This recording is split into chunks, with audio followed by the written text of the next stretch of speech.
Korupcia stojí Slovensko podľa rôznych odhadov viac ako 0,5 miliardy eur ročne.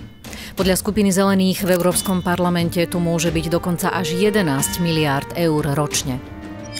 My sme si nedávno dali urobiť prieskum, z ktorého nám vyšlo, že okolo 86% ľudí, a sú to voliči napriek celým politickým spektrom, vníma korupciu stále ako vážny problém. Slovensko má problém s kultúrou úplatkov a podvádzania dlhodobo. Preto sa filantrop a zakladateľ IT spoločnosti ESET Miroslav Trnka rozhodol založiť nadáciu Zastavme korupciu, ktorá začala fungovať v roku 2014. Keď som odchádzal z aktívneho manažmentu vo firme, tak som chcel urobiť niečo pre krajinu, v ktorej žijem. A pozrel som si tak prieskumy, čo ľudí trápi najviac. Na druhom mieste vtedy bola korupcia.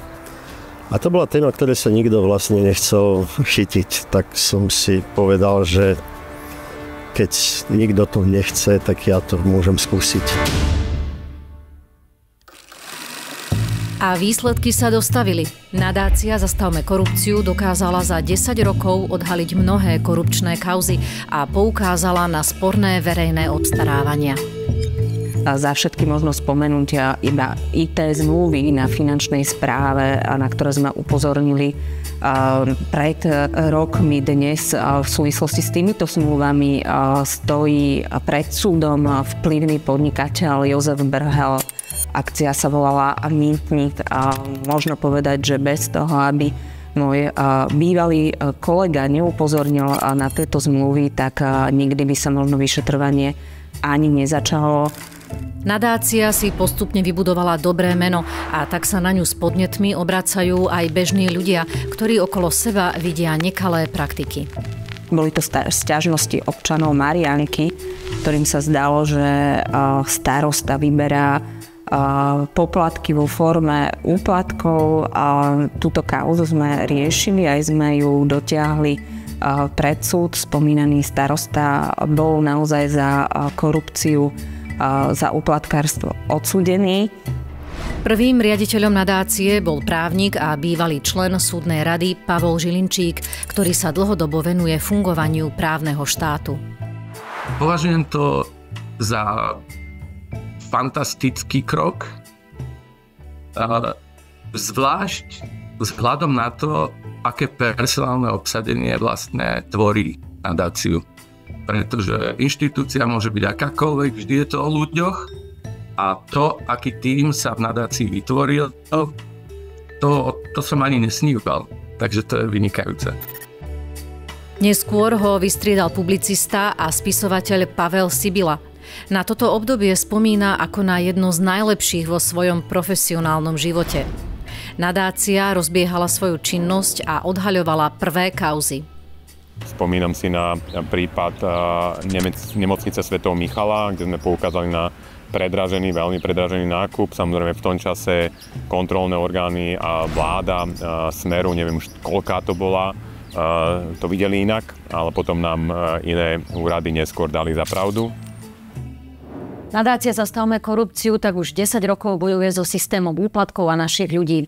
Za ten čas sme si vyslúžili rôzne hodnotenia. Naším politickým nepriateľom sú predovšetkým proti nám postavené médiá, mimovládne organizácie, ktoré sú financované zo Sorosovho pozadia, Via Juris Zastavme korupciu si priamo priznávajú, že dostávajú peniaze od tohto pozadia, chcú ovplyvňovať život na Slovensku. Robert Fico má pravdu, keď tvrdí, že chceme ovplyvňovať život na Slovensku. Je to dokonca naša misia, naše poslanie. Naozaj chceme ovplyvňovať to, aby Slovensko bolo prosperujúcou krajinou, aby tej korupcie bolo čo najmenej, aby sa čo najmenej rozkradlo z našich spoločných peňazí, z našich daní. Chcem vám vysloviť svoje úprimné poďakovanie za to, že meníte našu spoločnosť k lepšiemu. Verím, že sa vám to bude dariť aj naďalej. Ja som veľmi vďačná, že to vaša nadácia Zastavme korupciu robí roky. Už 10. Ako som sa dozvedela, čo je úžasné, tak ja vám budem naďalej držať palce a naďalej budem vašou podporovateľkou. Kým bol zriadený úrad na ochranu oznamovateľov, boli to práve neziskové organizácie ako nadácia Zastavme korupciu, ktoré suplovali úlohu štátu. Aj dodnes z nášho pohľadu robí nadácia na tomto poli veľmi veľa dobrej práce. Napríklad sa naposledy postavila za stiahnutie škodlivej novely zákona na ochranu oznamovateľov. Nadácia Zastavme korupciu je pre mňa jedna z najdôležitejších nadácií, na aké si v tomto štáte spomeniem, lebo robí a supluje štát. Dôležitou súčasťou tímu nadácie Zastavme korupciu bol od roku 2015 aj novinár Marián Leško. Ak mi niečo zostalo v pamäti, tak to je roadshow, ktorú sme urobili po Slovensku. Zastavili sme sa vo všetkých krajských mestách.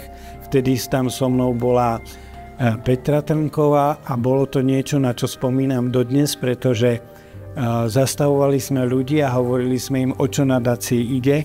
A všetci sa dosť podivovali, že prečo sme sa pustili do takého beznadejného podniku. Takže nedodali nám síce veľa entuziazmu alebo veľa radosti, ale zase na druhej strane všetci oceňovali, že sa konečne do toho niekto pustil. Korupciou sa ako novinár zaoberal dlhé roky, ale najintenzívnejšie to bolo počas jeho pôsobenia v nadácii Zastavme korupciu. Zistil som, že na rozdiel od šťastnejších štátov, korupcia u nás nie je nehoda na ceste, niečo, čo sa náhodne stane. U nás bola a je systémová korupcia, to znamená, že ľudia pri moci vytvorili systém, ktorý fungoval tak, aby mali z korupcie profit. A to som mal ambíciu popísať a preto som urobil ten veľký súbor o tom, ako to vyzeralo na Slovensku s korupciou od 90. rokov zhruba do súčasnosti. Detaily týchto prípadov nadácia prezentuje na svojej web stránke Kauzy.sk, ktorá je najväčšou databázou korupčných káuz na Slovensku. Keďže 80% verejných investícií sa na Slovensku financuje z eurofondov, nadácia vytvorila nástroj v podobe web stránky kamidueurofondy.sk, ktorá prehľadne informuje o použití európskych zdrojov a prípadných nezrovnalostiach. Odhaľovanie ďalších a ďalších korupčných prípadov mnohých ľudí frustruje a majú pocit, že nemá zmysel proti korupcii bojovať. Nadácia je však odhodlaná to nevzdať. Tá korupcia bude stále prítomná v ľudskej spoločnosti. Ale keď proti nej nebudeme bojovať, keď nebudeme sa snažiť nejak zregulovať, nejak znížiť, tak nám proste prerastie cez hlavu. Ja by som veľmi apelovala na ľudí, ktorí majú takéto skúsenosti a majú pocit, že mali by nahlásiť nejakú korupciu. Nech to určite robia. Robia to pre vlastné dobro aj pre dobro tých ľudí, ktorí nechcú, aby tu bola korupcia. Aj na nás závisí, v akej krajine budeme žiť my a naše deti. Nemusíme ísť pritom hrdinsky na barikády. Stačí niekedy len to, že poukážeme na nezákonné praktiky, na porušovanie zákona, hoci aj anonymne, namiesto toho, aby sme sa len ticho prizerali. Stačí si pozrieť na uplynulé roky, koľko ľudí bolo odsúdených za korupciu a akých. A to je niečo, čo na Slovensku doteraz nebolo. Nadácia Zastavme korupciu prispela k mnohým prípadom, keď korupčníci skončili pred súdom alebo dostali vysoké pokuty a ich nekalý biznis sa skončil. Na základe nášho podnetu sa začal proces, na konci ktorého udelil protimonopolný úrad historicky najvyššiu pokutu firmám blízkym Jozefovi Brhelovi. Skončili predražené súťaže na strážne služby a firma Bonul prišla o bezpečnostnú previerku. Zastavili sme tiež podozrivý tender štátnych hmotných rezerv a otvorili sme Kočnerovú knižnicu. Upozornili ste na podozrenia, ktoré mali pokračovanie nieraz i v podobe trestného stíhania, súdneho konania a napokon aj právoplatného odsúdenia vinníkov. Čo je však podstatné, pomohli ste oslobodiť verejnosť a verejnú mienku zo zajatia stereotypov, že je zbytočné bojovať proti korupcii. Dnes je obzvlášť dôležité, aby sme nerezignovali na slušnosť a férovosť. Nadácia ušetrila tejto krajine stovky miliónov a predstavuje takú protiváhu všetkým snahám korupčníkov o krádež verejných prostriedkov. Podvody a úplatky sa často dejú v utajenom režime a preto sú pri ich odhaľovaní kľúčové informácie od whistleblowerov, teda ľudí, ktorí boli svedkami nekalých praktík pri svojej práci a rozhodli sa to oznámiť. Nadácia im aktívne pomáha. kvôli svojej odvahe v práci čelili nepríjemnostiam. Vďaka advokátom, ktorí s nami spolupracujú pro bono, sme schopní ich zastupovať pred súdom a niekoľko takýchto pracovnoprávnych sporov sa nám už podarilo s ich pomocou aj vyhrať. To bol aj prípad Márie Koránovej, ktorá ako zamestnankyňa Košickej záchrannej služby upozornila na pochybný tender na sanitky za 30 miliónov eur. Následne však dostala výpoveď a nadácia Zastavme korupciu jej pomohla brániť sa na súde, kde napokon uspela. Nadácia Zastavme korupciu mi v mojom prípade veľmi pomohla. Môžem povedať, že mi doslova zmenila môj život. Okamihu, keď nás zobrala pod svoje ochranné krídla, sprostredkovala mi advokátsky právnickú kanceláriu Dentons, ktorá ma veľmi úspešne zastupuje v konaní pred súdom. Ale zároveň vždy sme spolu komunikovali, podporovali ma slovne v tom mojom boji a veľmi si to vážim. Za to všetko, čo pre mňa urobili. Ďakujem. Bojovať s korupciou nie je možné bez práce s verejnosťou a médiami. Preto nadácia produkuje investigatívnu reláciu Cez čiaru, ktorá odhaľuje kauzy a v roku 2023 získala novinársku cenu. V centre záujmu sú aj mladí ľudia, ktorí sú kľúčoví pre budúcu kvalitu verejného života na Slovensku. Našou protikorupčnou akadémiou a ďalším vzdelávaním prešlo už možno 200 mladých stredoškolákov a vysokoškolákov. Osvetu medzi širokú verejnosť prináša aj protikorupčný festival Pucung.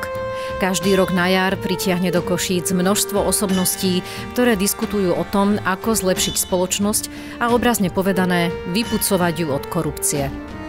Názov festivalu Pucung vznikol samozrejme nejakým brainstormingom v kolektíve, alebo aj ja som si robil a písal viacero možností, ale napadlo mi to, aj som sa tak utvrdil v tom, že to bude dobré cestou vo vlaku do Viedne. Však to slovo má aj akoby nemecký základ, tak možno to nebola náhoda, že práve cestou do Viedne mi to napadlo. Nadácia potrebuje na svoju činnosť adekvátne finančné zdroje. Na začiatku bol jediným donorom jej zakladateľ Miroslav Trnka. Dnes sa na financovaní nadácie podieľa aj množstvo menších darcov, ktorí chcú podporiť boj proti korupcii. My sme dnes schopní napríklad za prvé 3 mesiace tohto roka 2024, sme na malých 5-10 eurových daroch vyzbierali od ľudí okolo 33 000 eur. Boj proti korupcii je zároveň bojom za lepšiu a spravodlivejšiu spoločnosť, kde sa verejné zdroje využívajú v prospech všetkých. Nadácia Zastavme korupciu ďakuje svojim podporovateľom, že jej už 10 rokov pomáhajú napĺňať tento cieľ. Želám vám veľa úspechov do ďalších rokov. Vaše úspechy sú úspechmi celej spoločnosti, keďže ciele, za ktorými kráčate, majú konkrétny dopad na kvalitu života každého z nás. Želám nadácii, aby mala ešte minimálne ďalších 10 rokov veľa síl, odvahy a vytrvalosti bojovať za férovejšiu krajinu. Aby skrátka ju nezrušili a aby ju neoznačili ako nejakého zahraničného agenta, aby... Toto obdobie prežila v zdraví, aby ju to posilnilo, aby v tom ďalšom období fungovala zase na novom leveli. A keď niečo budem počuť, nejaké nekalé veci, ktoré sa dejú, korupcii, ja vám to prídem nahlásiť. Prvé želanie už sme si ho hovorili v čase, keď som bol riaditeľom nadácie Zastavme korupciu a želali sme si, aby sme zanikli. A nadácia zanikne vtedy, keď nebude existovať korupcia na Slovensku, alebo bude taká malá, že nebude mať zmysel, aby existovala organizácia, ktorá sa jej špeciálne venuje. Všetci ľudia, ktorí v nej pracujú, budú ako medzinárodní experti chodiť po svete a vykladať zaostalejším štátom, ako sa dá zatočiť rýchlo, účinne a definitívne s korupciou. Tak to vám želám.